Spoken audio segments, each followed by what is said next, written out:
پاپا کی بارگاہ میں سوال ہے، پاپا یہ ارشاد فرمائیے کہ اورنج کو سنترا کہتے ہیں، اور کیا سنترے کھانے کے کوئی فوائد بھی ہیں؟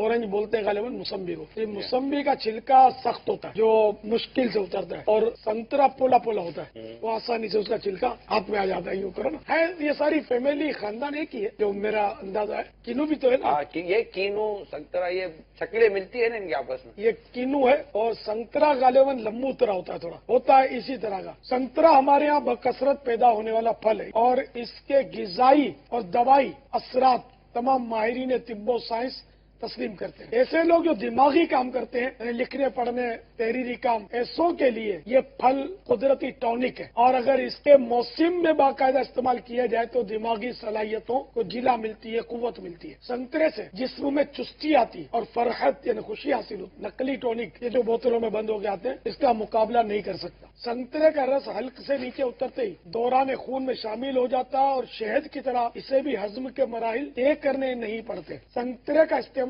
تیزابیت ختم کرتا، بلکہ ثقیل یعنی وزنی اور دیر ہضم کھانے یا کسی اور وجہ سے قبض لگ جائے تو سنترے کا صبح یعنی کہ نہار منہ اعصابی تھکان اور کھچاؤ نہیں رہتا، پیٹ میں جمع ہوا نکل جاتی ہے. سنترے کا شربت خون کی خرابی کے لیے مفید ہے. صلو علی الحبیب صلی اللہ تعالی علی محمد. مجھے اپنی اور ساری دنیا کے لوگوں کی اصلاح کی کوشش کرنی ہے.